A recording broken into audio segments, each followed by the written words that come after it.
국어가 너무 안 좋아요.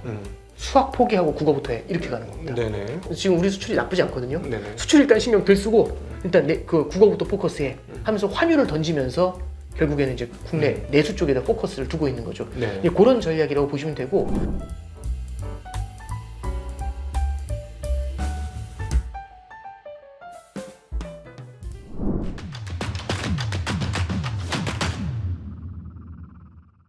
안녕하십니까. 증시학대TV 시청자 여러분, 투자 여러분 반갑습니다. 네, 여러분들이 좋아하시는 금융 매크로의 황제, 전 국민의 금융교사 신한 패스파인더입니다. 오건영 단장님 모셨습니다. 네. 안녕하십니까. 안녕하십니까. 네.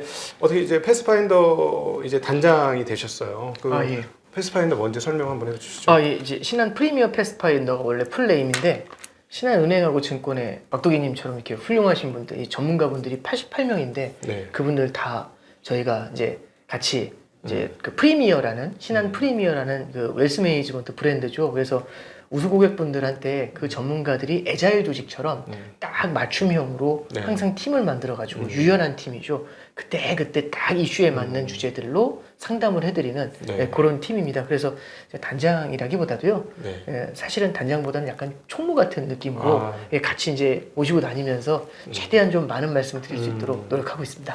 88명의 단장이에요.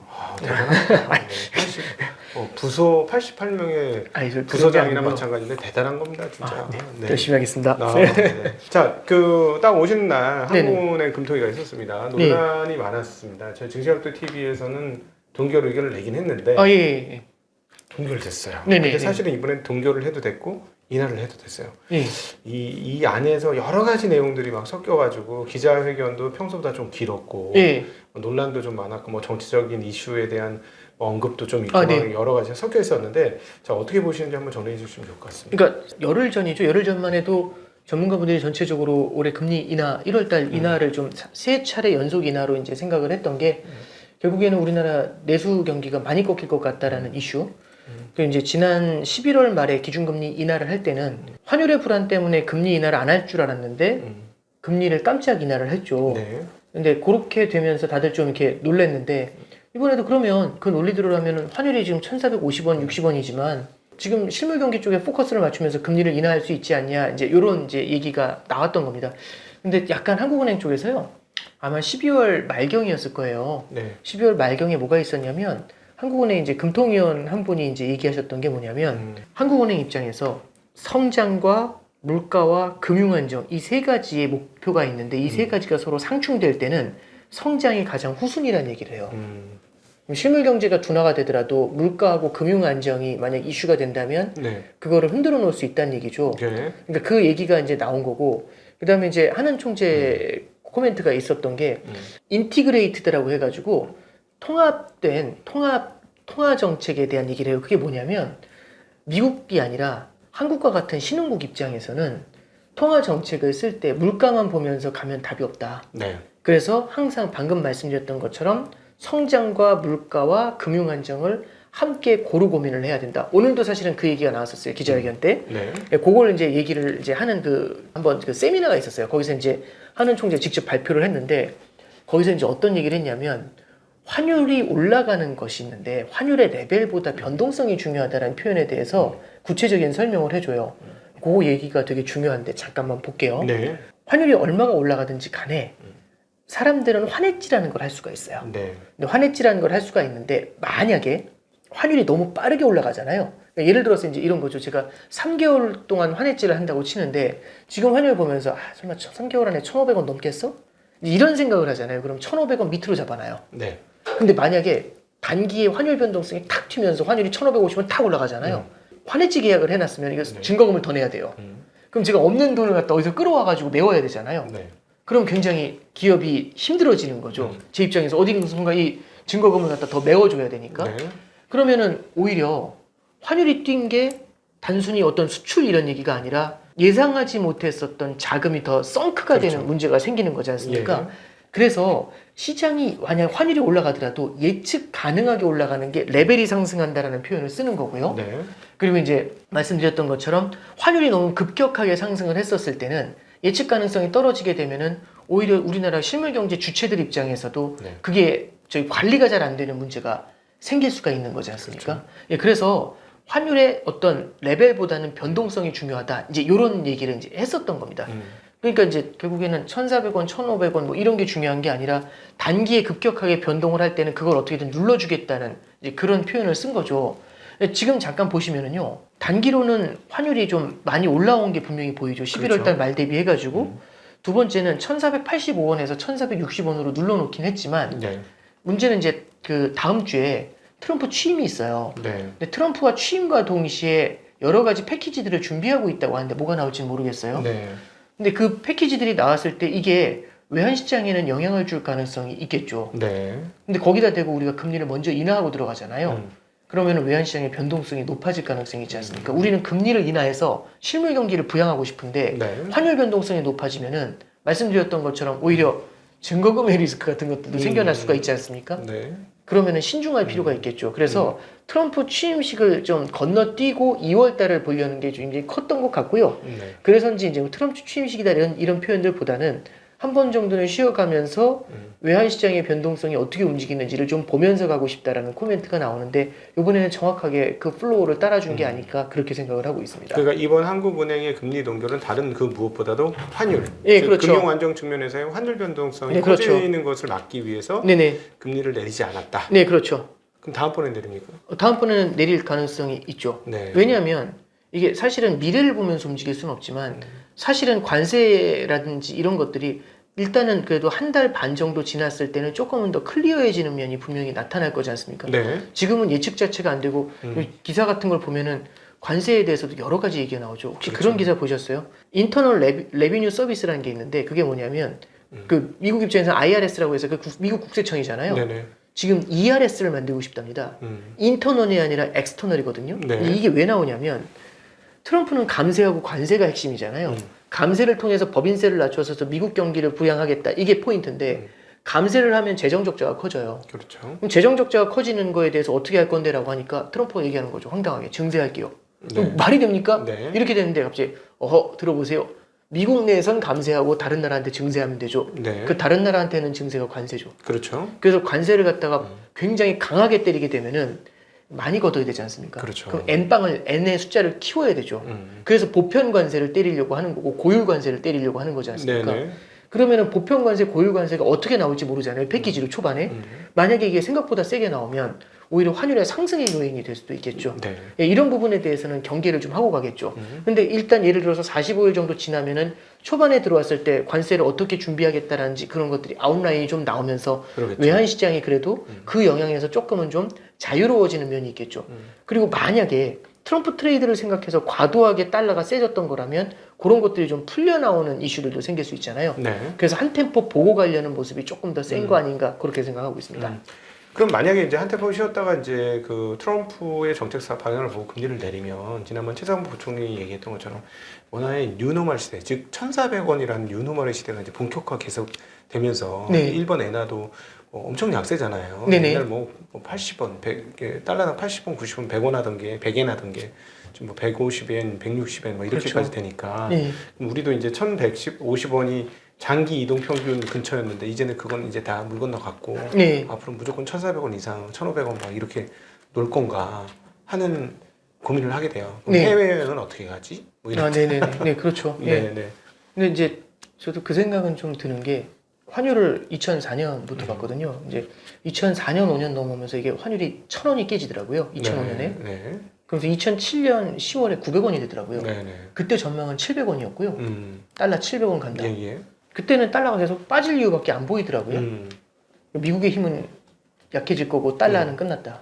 달러 패권의 시대는 끝났다. 뭐 이런 얘기 많이 들었었고요. 그때 어린 마음에 생각했던 게 환율은 원래 세 자리인 줄 알았습니다. 네. 예. 근데 이제 장기 평균 1,150원 말씀하셨잖아요. 네. 그게 언제부터 언제까지인지 모르지만 그때는 1,150원 환율 보면 미쳤다고 했을 거예요. 왜 이렇게 환율이 뛰었냐고. 네. 예. 그때는 1,100원만 넘어도 되게 불안해 보였거든요. 네. 근데 어느 순간부터 사람들이 1,200원 넘으면 되게 무섭다고 했었어요. 네. 1,200원 넘으면 끝나는 줄 알았거든요. 그럼 1,300원이면은 언감생심이죠. 근데 네. 이제 잠깐 말씀드리고 싶은 게 이제 엔화를 말씀해 주셨는데 2010년 1월 1일로 가보면 원달러 환율이 1,170원이었어요. 그때 엔화가 달러당 90엔이었거든요. 예.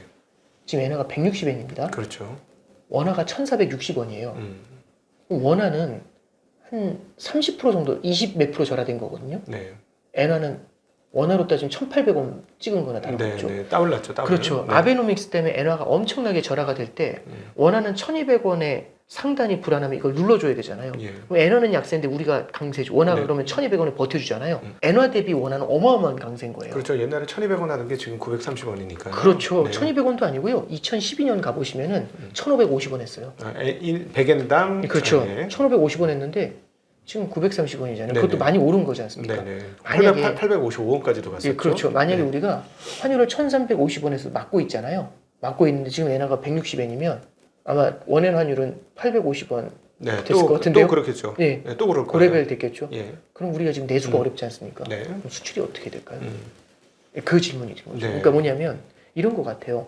애가 시험을 봤는데 50점을 받아온 거예요. 어떻게 된 거냐? 어떻게 이렇게 시험을 못 볼 수 있지?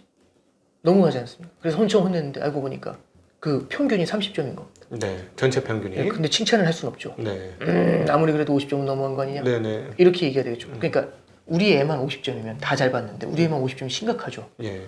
다 못 봤잖아요. 그렇죠. 그 중에서 50점이면 둘 중에 비교해라 하면 다 못 본 게 낫지 않나요? 네, 이거 말씀드리고 싶은 건 원화만 절하가 되면 위험하거든요. 그렇죠. 다른 나라가 통화가 절하가 되잖아요. 예. 우리도 어느 정도로 온라인을 맞춰야 돼요. 네. 네, 그래서 예를 들어서 달러가 너무 일방적으로 강해지는 흐름이 이어지잖아요. 네. 그럼 우리도 흐름을 어느 정도는 캐치업을 해가지 않으면 거기서 우리가 멈춰 있잖아요. 다른 나라가 다 약해지는데 그럼 원화가 독박으로 절상이 될 수가 있습니다. 그렇죠. 이 동북아 3국의 지금 통화가 과거보다는 다 3개국 모두 약세가 그렇죠. 됐죠. 물론 이제 위안화 약세가 그렇죠. 가장 약해서 옛날에 뭐 170원 위안당 170원, 180원 하던 게 지금 200원 정도까지 됐으니까 그렇죠. 예. 추가적으로 원화가 한 10%더 약세인 거긴 하지만 그래도 3국 모두 약세죠. 달러에 비해서는. 네, 그렇죠. 그러니까 우리가 이제 환율을 바라볼 때 어떻게 보면 조금 긴 시기열에서 바라보면은 원화가 그렇게 불안한 건 아니었는데 최근에 움직이면 원화가 좀 불안한 모습을 보이죠. 작년 12월 이후로. 예, 그렇죠. 이거 잠깐만 한번 말씀을 드리면 저는 작년 12월도 되게 중요한 분기점이지만 글로벌리 봤었을 때는 작년 11월부터의 변화가 더 컸던 것 같아요. 네. 왜 그러냐면 잠깐만 생각해 보죠. 작년 11월 기준으로 한번 우리 미국 10년하고 한국 10년 국채 금리를 비교해 보잖아요. 미국 10년 금리하고 우리나라 10년 금리하고 방향성은 되게 비슷했어요. 네. 근데 작년 11월을 기점으로 트럼프가 당선된 다음에 미국 금리는 하늘로 떴고요. 네. 한국 금리는 바닥으로 내리꽂혔습니다. 네, 그래서 한미 금리 커플링이 깨지고 한중 커플링이 나타났다. 금리 그렇죠. 커플링, 그런 얘기가 나왔죠. 지금 네. 보면은 한국 국채금리 10년짜리가 2.7%고요. 네. 미국 10년 국채금리가 4.7입니다. 네네. 둘의 금리 차가 200bp거든요. 사상 최대치로 벌어져 있어요. 네네. 당연히 외국인 입장에서는 한국 팔고 달러 사서 미국 사는 게 금리 차가 훨씬 더 클 거지 않습니까? 그렇죠. 근데 이제 이게 왜 가능한 것이냐? 원래 일반적으로요. 환율의 안정을 가져가려면, 그러니까 이게 무언가를 하나 희생해야 돼요. 다 가져갈 수는 없습니다. 네네. 왜냐하면 이제 금융시장이 개방된 상태에서는 다른 나라하고 항상 비교가 되잖아요. 네. 외국 자본이 이동이 가능하니까.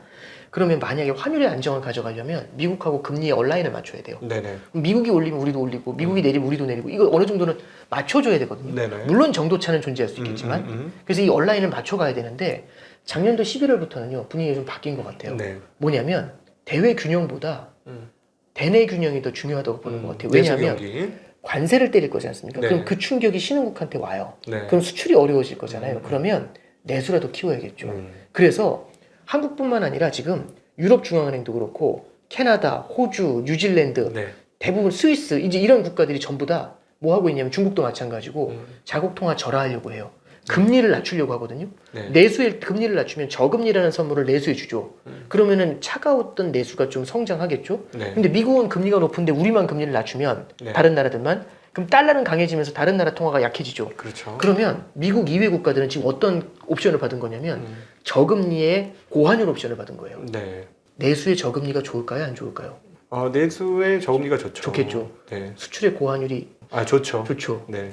그럼 반대편에는 미국이 있거든요. 네. 미국은 내수에서 고금리를 받고 있죠. 그렇죠. 수출에서는 강달러를 갖고 있거든요. 그렇죠. 그러면은 내수와 수출에서 매크로는 미국이 그렇죠. 어려워지는 거잖아요. 그렇죠. 그럼 이제 바로 들어오는 반론이 미국은 강하지 않냐? 엄청나게 강하지 않냐? 물론 그렇지만 그 환경에서 오래 가면 어떤 일이 벌어질까? 그 생각을 한번 해보는 거죠. 네네. 저금리의 고환율이라는 옵션을 갖고 있는 어려운 상황인 미국 이외 국가들과 예. 고금리의 강달러라는 어려운 옵션 환경을 갖고 있는 강한 미국과 지금 당장은 어떨지 모르겠지만 시간이 가면 갈수록 이 환경의 영향이 무언가를 만들어낼 수도 있지 않을까요? 그러겠죠. 예, 어쩌면 미국이 강달러가 부담스러울 수 있고요. 네. 고금리가 되게 부담스러울 수 있어요. 네. 예, 그러니까 말씀드리고 싶은 거는 예, 말씀이 좀 세긴 했지만 지금 우리나라가 대외 균형보다는요, 네. 환율보다는 대내 균형, 내수에 초점을 맞추면서 금리를 인하합니다. 네. 그럼 금리를 갖다 인하하면서 미국하고 반대로 가겠다는 얘기는요. 네. 반대로 가도 괜찮다는 얘기는 환율의 상단을 열겠다는 얘기입니다. 음. 대신에 변동성이 높아지는 건 막으면서 네. 천천히 슬슬 열어 올리는 거죠. 그래서 환율이 보통 근데 이렇게 안 올라가잖아요. 확 뛰어 올라가잖아요. 확 뛰어 올라가면 누르고 네. 또 확 뛰면 누르고 확 뛰면 누르고 하지만 시간이 지나서 보니까 환율 레벨은 올라와 있고 그렇죠. 이런 거죠. 요렇게 가줘야 결국에는 이제 내수에서는 저금리를 유지하면서도 결국에는 고환율을 통해 가지고 수출 부양을 할 수가 있겠죠. 그래서 지금 다른 나라가 전부 다 환율 전쟁으로 나오잖아요. 그럼 이제 우리나라 같은 경우도 그 스탠스를 어느 정도 따라가는 것 같고요. 네. 그래서 속도 조절의 문제인 거지 레벨을 끌어올리면서 결국에는 내수에 초점을 맞추면서 금리를 갖다 인하할 수 있다. 연내 상반기에는요 2차례 기준금리 인하가 가능할 것 같아요. 그러면 대내를 초점을 맞추면서 대외를 포기하잖아요. 이게 뭐가 똑같으냐면 국어가 너무 안 좋아요. 국어가 너무 안 좋으면 수학 포기하고 국어부터 해 이렇게 가는 겁니다. 네네. 그럼 수출이 지금 우리 수출이 나쁘지 않거든요. 네네. 수출 일단 신경 덜 쓰고 일단 그 국어부터 포커스해 하면서 환율을 던지면서 결국에는 이제 국내 내수 쪽에다 포커스를 두고 있는 거죠. 네. 이제 그런 전략이라고 보시면 되고 그 과정에서 만약에 환율이 떠오르잖아요. 그럼 수출도 크게 나쁘지 않을 수 있죠. 네. 예, 그런 관점에서 보시면 될 것 같습니다. 한국은 뭐 워낙 약세가 수출주에는 이익이 네네. 되는 거죠. 뭐 네. 내부적으로 살고 있으신 분들은 이제 여행 가기 힘들어지고 물건 값이 올라가고 그래서 좀 네. 다르긴 하겠습니다만은 자 그러면 달러 강세가 그러면 계속된다. 네네. 트럼프 시대에도 예. 어떻게 보십니까? 저는 이렇게 생각을 해요. 결국에는 환율의 레벨이 올라가지만 영원한 달러 강세가 나타나는 거는 사실은 되게 어려운 얘기인 것 그러겠죠. 같아요. 왜냐하면 앞에도 말씀드렸지만 살짝 암시는 드렸지만 강달러와 고금리라는 옵션을 받아들이잖아요. 네. 이게 미국한테는 쉽지 않은 옵션이에요. 그럼 이제 아니 저기 강달러와 고금리가 왜 문제냐? 미국은 이렇게 지금도 세지 않냐? 근데 한번 잠깐 기억해 보시면 이 금리라는 건요 참 독특한 것 같아요. 올라서 내리고 내려서 올라요. 또 오르니까 내리고. 이 갑자기 무슨 선문답 같은 느낌이실 텐데 금리가 높아지면은요 경기가 부담을 느껴요. 그러겠죠. 그러면 이거 안 되겠다. 경기 침체 오겠다. 그럼 금리 낮춰야겠네. 예. 근데 요즘은요 유튜브가 발달해 있어서 시장이 너무 빨리 움직여요. 금리 낮춘다면 확 내려가서 먼저 기다리거든요. 그러면 기준금리를 낮추기도 전에 괜찮아져요. 오히려 금리가 낮아지니까 막 자산시장이 부글부글 끓어요. 네. 그럼 경기 침체는 무슨 괜찮네? 그러면서 금리가 다시 올라와요. 이번에 좀 그렇죠. 미국이 그런 경향이 예, 있지 그럼 않습니까? 또 높아지면은 네. 경기 침체 온대요. 그러면서 금리 낮춰야겠대요. 그럼 금리가 확 내려와요. 네. 그러면 또 경기 침체 안 온대요. 괜찮대요. 그럼 금리가 또 확 올라와요. 네. 그래서 혹시 기억하실지 모르겠는데 2022년 10월 달에 미국 경기 침체 온다고 했고요. 연준이 23년 9월부터 200bp 금리 인하할 것이다. 이 얘기가 나왔었어요. 네. 22년 10월 얘기입니다.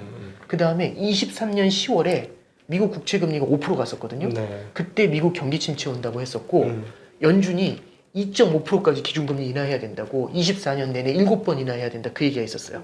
네. 그 다음에 기억하실지 모르겠는데 24년 8월 달에 미국 경기 침체 온다고 했고요. 네. 그래서 엔켈이 청산되면서 난리가 났었고 네. 그래서 50bp 9월 달에 금리 인하 치고 들어갔어요. 네. 네. 그래서 그때 당시 미국의 국채금리 궤적을 보면 올라갔을 때 경기 침체 온다 하고요.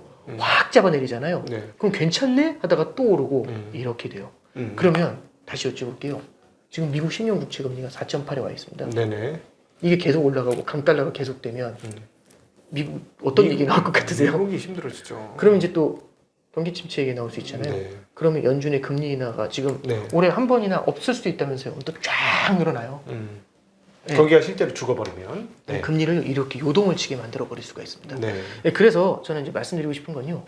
미국이 강달러를 감내할 수 있는가에 대한 퀘스천이 앞으로는 올해는 굉장히 크게 들어올 것 같아요. 네. 참고로 말씀드리면 22년도 10월 달에는요. 미국이 금리 인상 세게 할 때 환율이 1444원 갔거든요. 레고랜드 사태 있을 때. 그때 강달러를 감내할 수가 없으니까 처음에는 우리 미국 내 인플레이션이 문제니까 다 죽든 살든 우린 금리 올릴 거야. 이러던 미국이 11월 달에 들어서 22년도 11월 달에 들어와서 G20에서 뭐라고 하냐면 이게 다 좋은데 너네가 죽으니까 우리도 죽을 것 같아. 음. 그러니까 다른 나라가 힘들어지잖아요. 네. 미국도 어려워요. 그렇죠. 다국적 기업들의 대차 대조표가 다 서로 맞물려 있잖아요. 미국의 빅테크들은 사실은 미국도 큰 시장이지만 다른 나라 합산 시장이 그렇죠. 크니까요. 그러니까 이제 우리가 조심해서 생각해야 될 게 다 죽고 미국만 살아 이런 세상은 존재하지 않아요. 네. 그건 미국한테도 디스토피아거든요. 그렇기 때문에 그때 당시에도요 압도적으로 강했던 달러고 미국 내 인플레이션 부담이 컸지만 연준에서 기준금리 인상 속도를 줄여요. 그리고 미국 재무부가 경기부양 차원에서 재정 적자를 늘리면서 이제 유동성 공급을 하면서 들어왔거든요. 그럼 달러 유동성이 풀리니까 네. 달러 값이 확 내려가게 되죠. 예, 그래서 그렇게 해서 달러 강세하고 고금리를 한번 풀어줬던 적이 있어요. 네네. 그래서 이제 미국은요 마찬가지인 것 같아요. 강달러가 너무 극에 달하잖아요. 네. 그러면 어떻게든지 이걸 풀려고 합니다. 예. 그래서 요즘 어떤 얘기까지 나오냐면 마러라고 합의라고 얘기 나오잖아요. 네. 그게 플라자 합의 시즌 2다 이런 얘기 나와요. 근데 플라자 합의 때는요 250엔이었던 걸 120엔으로 바꿔버렸거든요. 그렇죠. 1년 만에. 그렇게는 못해요. 이제는 외환 시장에 너무 많은 플레이어들이 있어서 국가가 나서서 그 자금으로 움직일 수는 없지만 그럼에도 불구하고 10% 20% 달러 되돌리는 거 있죠. 네. 그러니까 예를 들어 달러 인덱스는 10% 깨뜨린다? 이런 것들은 다른 국가들하고 공조를 통해 가지고 가능할 수 있죠. 그래서 환율이 아주 긴 호흡으로는 결국에는 우리도 변동 환율이라는 건 우리 변동 환율이잖아요. 변동 환율은 고점이 얼마여야 됩니까? 변동 환율은 없는 거죠. 없죠. 네. 그러니까 변동 환율인데 1,500원은 막혀야 됩니다. 이거는 사실은 이거 우리의 심리로는 1,500원은 부담스러운데 이건 저도 공감해요. 똑같이 네네. 생각하는데 변동 환율의 정의는 상단이 없어요. 그렇죠. 예, 물론 하단은 0이지만 네. 상단이 없어요. 변동 환율제를 제대로 적용을 하면서 만약 미국의 성장이 너무너무 강하면 환율이 계속 살살 올라갈 수밖에 없겠죠. 네. 다만 말씀드렸던 것처럼 이렇게 올라가진 않겠죠. 이렇게 올라가는 게 아니라 눌러줘야겠죠. 이렇게. 네. 그래서 긴 호흡에서는 달러의 강세에 대해서 충분히 우리가 고려할 수 있지만 네. 단기적으로는 강달러에 대한 부담을 미국도 굉장히 크게 느낄 거라고 생각을 해요. 시간이 갈수록. 그래서 미국이 강달러의 부담을 크게 느끼는 순간 그렇게 했을 때는 무언가 달러 약세 전환에 대한 이슈가 글로벌 금융경제에서 한번 부각이 될 거라고 그렇게는 좀 생각하고 있습니다. 지금 말씀을 하셨습니다만 미국의 지금 달러 강세가 가고 있는 이유는 금리는 사실 긴축적인 라고 표현해도 과언은 아니잖아요. 기준금리가 지금 4.25에서 4.5면 아, 네네. 그렇잖아요. 네네. 높잖아요. 네네. 그러면 이제 약간 제약적 상황이고 거기에다가 강달러까지 갔는데 이게 그다음 계속 유지되고 최근에 뭐 금리가 올라가면 난리가 나는 게 경기가 너무 계속 호조고 네. 쉽게 안 꺾일 것 같고 예, 예. 그로 인해서 인플레이션이 유발돼서 쉽게 또 안 꺾일 것 같고 네네. 계속 이렇게 갈 수 있을까요? 그러니까 이제 이거죠. 4%가 넘으면 높은 금리라고는 생각이 되지만 네. 이게 그런 거잖아요. 이제 애가 있는데 저 중학생 애는 20kg 바벨이 한계예요. 네. 만약 이 애가 25kg를 들고 있으면 얘는 오반 거잖아요. 이건 너무한다. 애 학대 아니냐. 이런 생각이 드는데 애가 25kg를 들게 했는데 조만간 쓰러질 줄 알았거든요. 저는. 네네. 근데 계속 들고 있는 거예요. 그리고 별로 힘든 표정이 내색도 안 해요. 그래서 이거 어떻게 이렇게 참고 있지? 네. 그래서 보니까 고등학생인 거예요. 네. 그럼 중학생 때보다 훨씬 더 몸이 좋아진 거잖아요. 그렇죠. 그래서 30kg가 사실은 한계인 거죠. 네. 이 친구한테. 그럼 25는 아무것도 아닌 거예요. 이거 말씀드리고 싶은 게 아까 그 말씀하셨잖아요. 네. 4.25에서 4.5인데 우리 어떤 생각하고 있냐면 이걸로 꺾일까? 이 생각을 하고 있어요. 그러면 요즘에 어쩌면 지금의 기준금리가 제약적이지 않을 수 있어요. 네. 물론 그게 컨트로버셜하죠. 그래서 연준 위원들 내에서도 보우먼 같은 사람들 그리고 이제 캔자스 시티 연은의 슈미드 같은 사람들은 지금 중립금리인 것 같다. 네. 이미 온 것 같다. 네. 그래서 이제 우리는 제약적인 영역이 아닌 것 같다. 이런 얘기하고 몇몇 위원들은 예를 들어 굴스비 같은 사람은 더 내려야 된다. 이런 얘기 하거든요. 이제 이게 무슨 말씀이냐면 결국엔 중립금리라는 건 계속 변하거든요. 근데 미국 경제가 워낙 탄탄해져 있으니까 지금 그렇지. 워낙 탄탄해진 미국 금리를 바라보면 전 세계에서 돈 몰아주는 미국 경제를 바라보면 그렇지. 4% 금리도 결코 제약적이지 않을 수 있다. 이미 그러니까 우리는 이게 3%까지 내려와야지 좀 완화적이다 이런 생각할 수 있지만 그러지 않을 수 있다. 이런 얘기를 하는 거고 마지막으로 이제 그 얘기를 좀 하나 해드릴게요. FOMC 때 보면은 9월달에 0.5% 금리 인하 하거든요. 그래서 저기 그때 9월달에 3, 6, 9, 12월에는 연준이 SEP라는 걸 해요. 점도표를 예, 그렇죠. 발표하죠? 이코노믹 프로젝션이라고 이거 점도표랑 그 다음에 이제 성장 전망, 물가 전망을 해요. 네. 성장 전망, 물가 전망을 다 끌어올렸거든요. 성장 네. 좋아질 것 같고 물가 올라간대요. 근데 금리를 내려요. 50bp나. 기자들이 다 깜짝 놀란 거죠.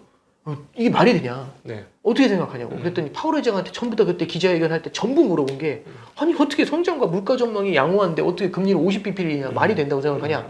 이랬더니 파월 회장이 하는 얘기가 이거는 금리 인하를 위해서 어떤 완화적인 통화 정책이 아니라 리캘러브레이션이다라는 걸 써요.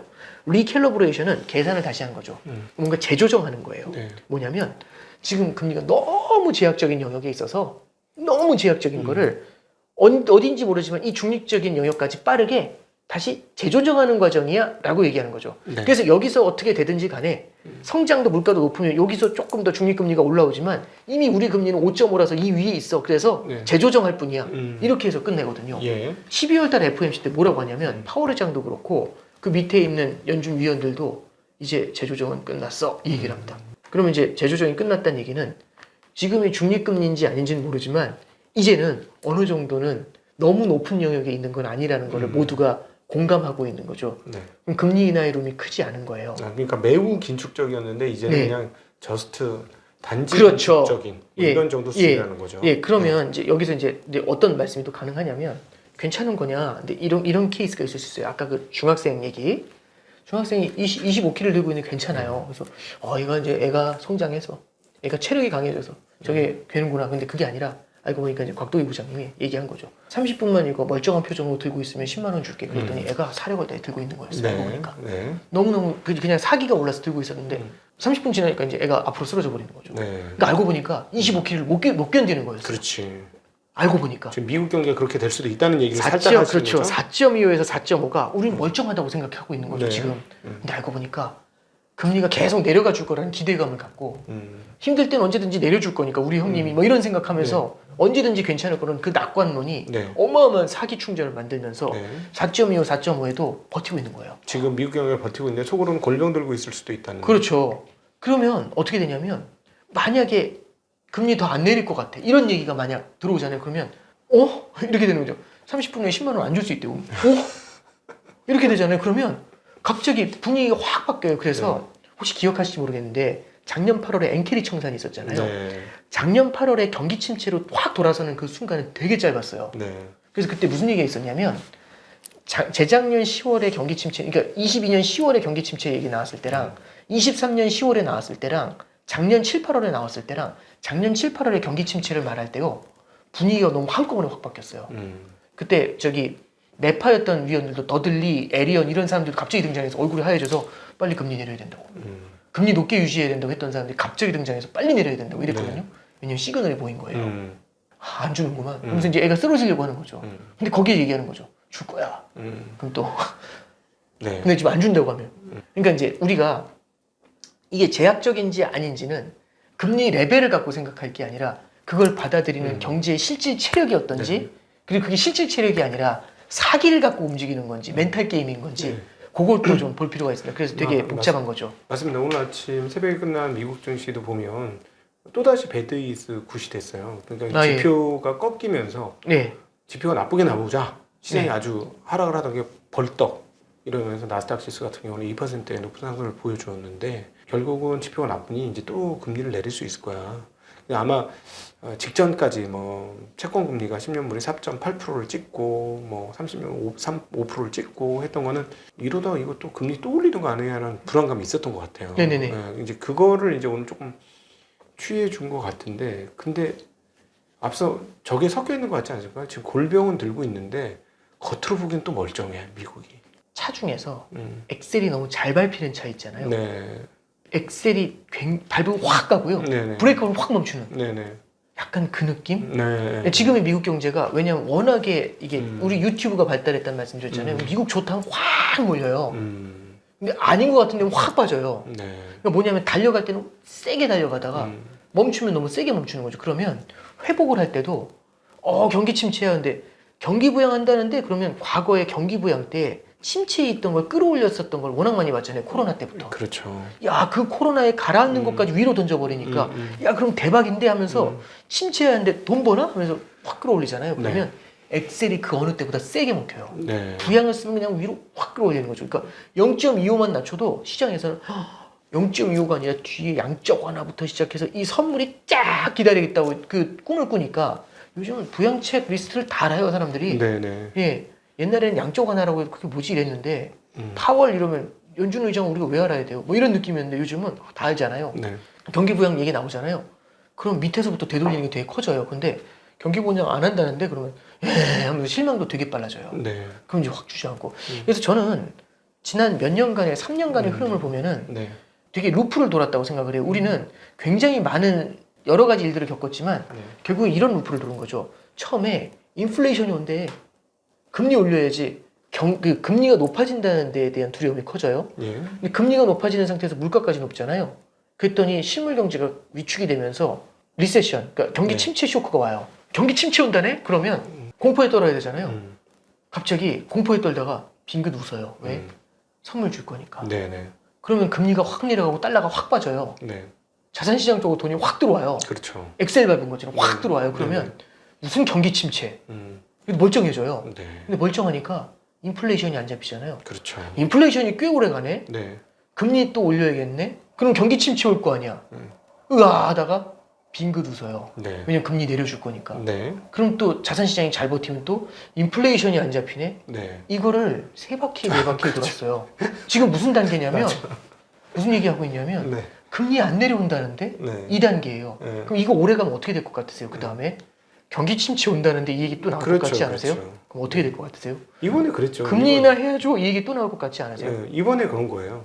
이번에 한 바퀴 주식시장 5% 조정받는 과정이 지금 말씀하신 그 루프가 똑같이 도는 거죠. 이게 이제 무한반복할 수 있는 건 아닐 텐데 어느 순간에 좀 문제가 생길 건데 근데 이런 왜 반복이 생길까 생각을 해보면 소위 말하는 자산 가격 상승에 의한 부의 효과 그게 상당히 영향을 미친 거 아니냐. 네. 저도 굉장히 공감을 좀 많이 하고 있습니다. 네. 근데 이제 한 가지 말씀드릴 거는 이 과정이 반복되는 상황 속에서 우리가 꼭 기억해야 될 거는 미국의 인플레이션이요. 언제부터 문제가 생겼냐면 네. 21년도 3월 달부터 연준의 목표치인 2%를 넘어섰어요. 예. 25년 2월이잖아요. 어. 그러면 지금 4년 지났네요. 네. 기침을 하고 있는데 4년간 기침해요. 네. 근데 연준에서 뭘 하는 줄 아세요? 이번 저기 12월 달 FOMC 전망에 보면 2%로 언제 돌아오냐고 찍냐면 경제 전망에 27년에 찍혀 있어요. 네. 27년에 돌아온대요. 본인들이 그렇게 본대요. 현재의 통화 정책을 유지하면 27년에 2%로 온대요. 네. 아직 3년 남았죠. 네. 그럼 21년부터 27년이면 6년간 기침하는 거네요. 6년간 기침하면 폐가 어떻게 될 것 같으세요? 이런 걸 고질병이라고 합니다. 예, 예. 인플레이션 고착화거든요. 예. 그럼 인플레이션이 쉽게 안 잡혀요.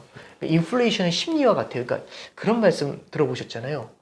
일본은 디플레이션을 너무 오래 겪어서 디플레이션 고질병이 됐다고. 네네. 그거 고치려고 아베가 그 돈을 때려 부어도 쉽지 않았잖아요. 네네. 이제야 온 거지 않습니까? 네네. 그럼 인플레이션도 고착화되잖아요.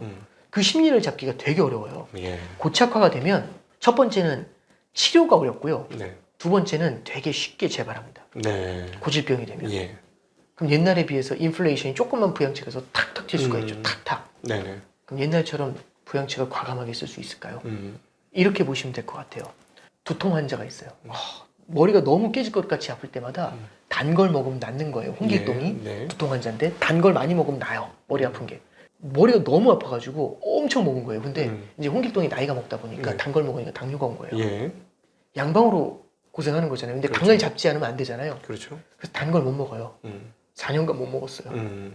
이제 드디어 간신히 4년간 못 먹었더니 2%로 왔대요. 네. 그래서 이제 당 수치가 정상화됐어요. 그래서 이제 병원에서 퇴원해요.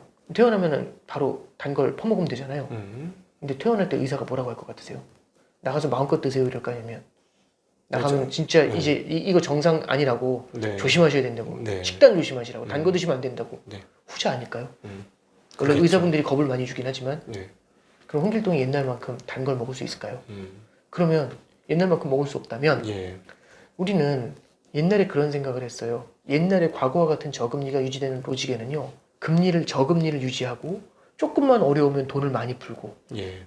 근데 그때는 당뇨가 없었기 때문에 단 걸 많이 먹을 수 있었거든요. 그렇죠. 당뇨를 4년, 6년, 7년을 겪잖아요. 네. 옛날만큼 단 걸 많이 먹을 수 있을까요? 음. 그럼 돈을 많이 못 풀어주잖아요. 그렇죠. 무제한 양적 완화 무섭잖아요. 지금 미국 경제 안 좋다고 양적 완화 할 수는 없지 않습니까? 아, 계속 줄이고 있죠. 예. 이제 6조 달러 때까지 총 자산이 그렇죠. 줄었습니다. 그러면 우리는 이렇게 볼 수 있는 거죠. 옛날만큼 금리가 못 내려가죠. 예. 네, 그래서 저는 금리의 유노말 그리고 미국 금리가 우리가 생각하는 것보다 높게 유지가 되고 다른 나라 금리가 그보다 밑에 깔려 있으면 옛날에는 미국 금리가 우리보다 낮았잖아요. 네. 근데 이게 역전이 돼 있는 상태가 장기화되면 네.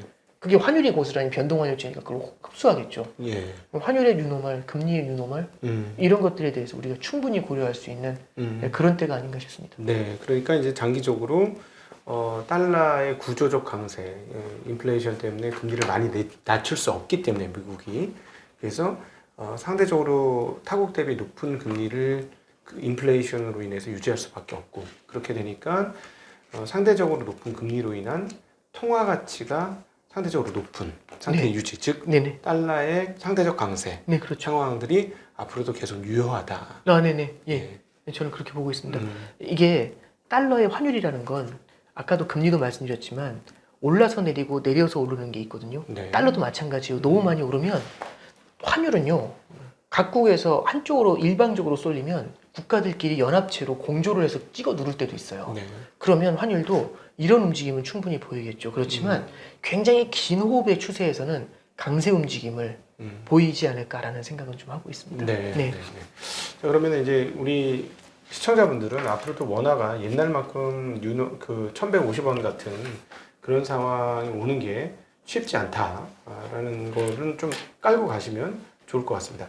자, 그러면 그럼에도 불구하고 지금보다 미국 금리가 더 오르진 않겠죠? 그러면 미국 채권 투자 고려하시고 계신 분들이 있을 것 같은데요. 예, 저는 이제 저기 앞에 왜 금리가 이렇게 요동을 쳤는지 왜 말씀드리냐면 네. 2000년부터 2022년까지 보면은요. 금리가 일방적으로 내려왔어요. 네. 그러면 장기 채권 투자한 사람들은 무조건 위너였거든요. 그렇죠. 근데 지금 여기서 이제 말씀드리고 싶은 거는 지금 금리가 22년부터는요. 크게 솟았다가 크게 내렸다가 크게 솟았다가 크게 내렸다가 했거든요. 네. 그 패턴이 좀 더 이어질 것 같아요. 그럼 변동성이 높잖아요. 네. 그럼 무슨 말씀 드리고 싶냐면 변동성이 되게 높을 때는요. 센 거 들어가시면 별로 안 좋아요. 긴 거 너무 센 거. 장기채? 예, 장기채 30년짜리 스트립으로 들어가시는 분들이 있더라고요. 네. 와. 듀레이션이 24년, 25년 나오고 와 이런 거는요.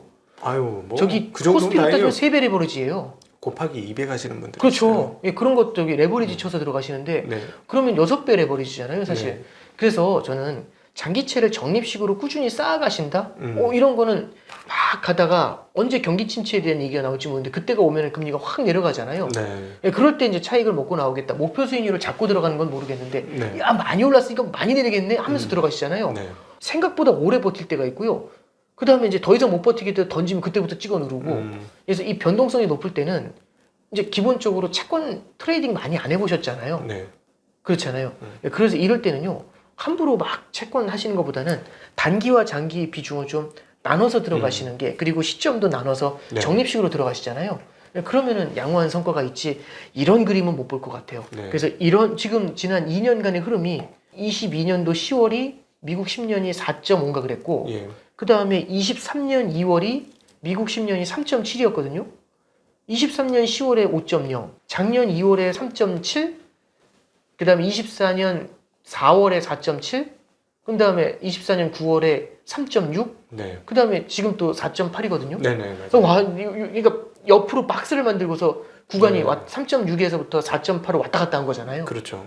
저는 그 박스가 상당 기간 유효하다고 생각합니다. 네네. 예, 네네. 예, 그래서 그 정도를 갖고서 우리가 채권을 어떻게 바라볼지를 가시는 게 맞을 것 같아요. 네. 그러니까 채권으로 차익, 즉 각 그 자본 차익 금리가 내려갔을 때 자본 차익을 노리는데 예전 우리 저금리 그러니까 코로나 이전에 뭐 1, 2, 3% 언더에 있었던 금리를 바라보고 하시다가는 큰 코 다칠 수 있으니 그건 일단 이제 다 내려놓으시고 금리 변동폭도 크니 금리 상품에 대해서 레버리지를 줘가지고 큰 수익 자본 차익을 노려서 아주 장기물을 투자하신다는 건 굉장히 과거에 비해서 위험한 행동일 수 있으니 오히려 그 위험을 해제할 수 있도록 시간 가중 즉 시간 평균으로 그 분할 매수를 하신다든가 네네. 네, 그런 식의 대응을 하시는 게 맞겠다. 아니면 장단기물을 섞어서 장기물만 투자하지 말고 뭐 1, 2년짜리 한 2, 3년짜리 이렇게 단기물 그렇죠. 가지고 가시면서 일부만 장기물로 가시는 뭐 그런 식의 전략. 네네, 그렇죠. 근데 기본적으로 이제 채권을 보실 때 ETF 말고 이제 일반 알채권을 사시는 경우도 있잖아요. 네. 제가 그냥 하나 말씀을 드리면, 제가 이걸 추천하는 게 아니라 과거에 이제 브라질 국채에 투자하셨던 케이스를 하나 말씀드리면, 브라질 국채 같은 경우는 이제 그 비과세예요. 네. 근데 이제 브라질 국채가 처음에 환율이 270원인가에 네. 이제 헤어를 사서 250, 260, 270 됐습니다. 그 정도에 사서 이제 브라질 국채를 투자하셨는데 10년 전쯤에. 네. 근데 그게 이제 한 200원대까지 내려간 거예요. 그럼 한 30% 깨진 거거든요. 그러니까 270원에 환율이 한 200원이면 한 30% 가까이 깨졌거든요. 헤어라가 빠지니까 손실이 커진 거죠. 한 30% 빠졌는데 네. 힘들게 됐다. 근데 이렇게 생각했는데 그게 매년 캐리 수익이, 그러니까 이자 수익이 한 10% 되죠. 10% 넘어요. 한 네. 12, 13 나와요. 네. 10%라고 가정하고 네. 그러니까 계산은 그냥 복리로 안 하고 그냥 계산하면 이게 10년이 지났잖아요. 그러니까 환에서는 30%가 깨졌지만 이자에서 10%씩 10년을 먹었잖아요. 네. 환에서 깨진 건 일회성이죠. 네. 근데 10%는 매년 10%씩 쌓인 거잖아요.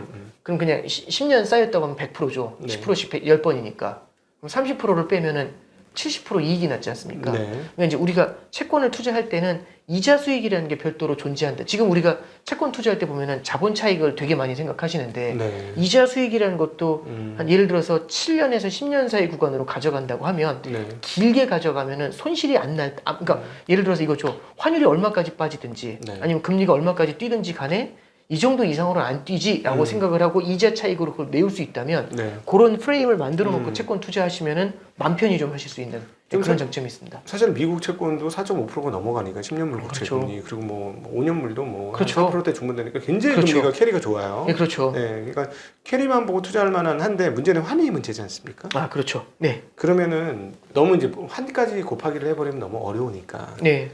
달러를 갖고 가시는 분이 계시잖아요. 네, 그렇죠. 달러 원화를 환전해서 캐리 높은 미국 국채를 사라 이런 건 저희 입장에서 너무 복잡한 함수고 위험이 도사리고 있으니 그건 배제하고 달러 갖고 있으신 분들이 미국 투자를 할까 채권 투자를 할까 근데 뭐 이런 네. 고민들이 있을 거 아니에요? 그렇죠. 이제 네. 뭐 제가 주식은 잘 모르겠지만 네. 이제 이런 건 좀 보실 필요가 있어요. 첫 번째는 채권 같은 경우는 이게 미국의 기준금리 인하 속도가 느릴 거라고 하잖아요. 네, 높은 금리가 천천히 내려온다는 얘기죠. 그렇죠. 시간은 우리 편입니다. 네, 네.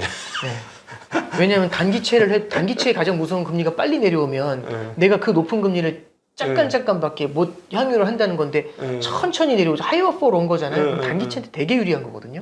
어떤 의미에서 보면은 네, 네. 예, 그러면은 유동화도 편하고 하니까 단기 채권 같은 경우는 되게 좋은 투자 옵션이 되죠. 네, 네, 네, 네. 두 번째는 장기 채권 같은 경우도 캐리가 높으니까 대신에 많은 비중을 가져가시는 것보다는 마찬가지로 그 스킴을 짜는 거죠. 캐리하고 같이 자본 차익을 한번 바라보면서 네. 금리가 오르더라도 설마 6% 가겠어? 뭐 네. 이런 거 있죠. 네. 6%가 가더라도 자본이 캐리 수익으로 메울 수 있다면 그렇지. 예, 그런 걸 이제 같이 짜놓고서 들어가잖아요. 네. 그러면 이제 마음이 편하면 네. 매일매일 가격 움직임을 잘 안 봐요. 근데 갑자기 운 좋게 금리가 확 내려오잖아요. 그럼 네. 그때 수익이 내서 나오면 되죠. 그렇죠. 예, 예를 들어 뭐 지금 4.5에서 뭐 말씀하신 것처럼 6%가 됐다. 그런데 10년물짜리를 그냥 생으로 샀다. 예를 들어 가정법으로. 그러면은 사자마자 막 6%로 갔다. 그럼 막 10몇 프로 손실 난 것처럼 보이긴 하지만 네, 뭐 그 쉽게 얘기하면 만 원당 450원씩 매년 받다가 중간에 한번 뚝 네, 떨어지면 네네. 그때 이제 차익 실현하면 되는 거잖아요. 그렇죠. 그 말씀하신 것처럼 금리는 어쨌든 내리겠다고 했으니 잡아 당기는 힘이 센 거 아니야 지금은. 예, 그렇죠. 그러니까 네. 우리가 이런 생각을 해야 되는 거죠. 10년이라는 그럼 이제 무조건 10년 가입해야 되는 게 10년을 사놔야 되냐? 네. 그러니까 일단 우리가 10년이라는 스킴을 가져가야 된다는 거죠. 네, 네. 그 안에 수익이 나오면 되지 않습니까? 그렇죠. 그러니까 이제 전 주식은 잘 모르지만 예를 들어서 어떤 종목이 굉장히 좋은데 10년 놔두면 무조건 오른다. 그래서 장기 투자하자라고 했는데 중간에 수익이 나면 굳이 안 있어도 되지 않아요? 예, 그러지 않나요? 네네. 예. 내가 목표한 가격을 10년 동안에 목표 가격이 한꺼번에 와버리면 네. 움직이면 되지 않습니까? 근데 대신에 중간에 그게 흔들리는 건데 그 믿음이라는 거는 네. 캐리를 통해서 스크럼을 짜놓으면 그렇죠. 이제 그 믿음이 덜 흔들린다라는 거죠. 그렇죠. 예, 그래서 저는 채권은 그런 관점에서 접근하시는 건 좋은데 이건 굉장히 많은 분들이 미국 국채 금리 하루하루의 움직임을 분석하시면서 그러니까 제가 요즘 되게 많이 놀래요. 아 이게 진짜 이게 저도 그렇게 보질 않는데 저도 이제 금리 보지만 그렇게는 안 보이는데 요즘 굉장히 그거 30년짜리로 그렇게 플레이하시는 거 보면서 이게 굉장히 어렵구나 이 생각이 좀 들어요. 예. 그 우리 오근영 단장님께서도 얘기하셨지만 일단 일반인들은 이자 보시고 채권 투자하시는 게 제일 1번인 것 같습니다. 예, 그렇죠. 이제 그게 항상 캐리 수익이 1번이고 그 다음에 자본 차익이거든요. 네. 그리고 이제 미국 주식 관련돼서는 저도 좀 이렇게 바라보고 있는 게 그런 게 좀 있어요. 뭐냐면은 주식과 채권 쪽에서 지금 이제 트럼프 행정부가 들어오면서 변화가 좀 보일 것 같은데 트럼프가 지금 연준을 흔든다고 하잖아요. 네. 파월을 자른다고 했다가 안 자르지 않습니까? 네네. 근데 이제 사실은 파월뿐만 아니라 지금 트럼프가 제일 먼저 손보고 싶은 건 월가하고 트럼프하고 친하거든요. 네. 트럼프는 기본적으로 은행에 대한 규제를 완화해 주는 걸 좋아해요.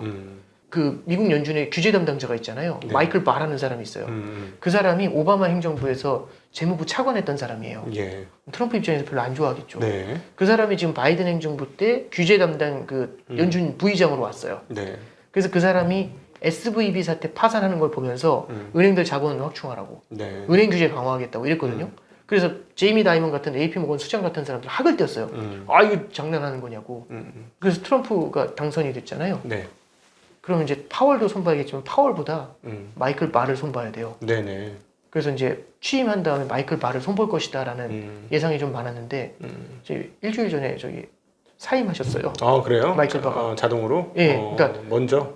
연준 위원회에서는 남아 있는데 감독 담당은 사임하겠다. 이렇게 해서 드랍을 쳤어요.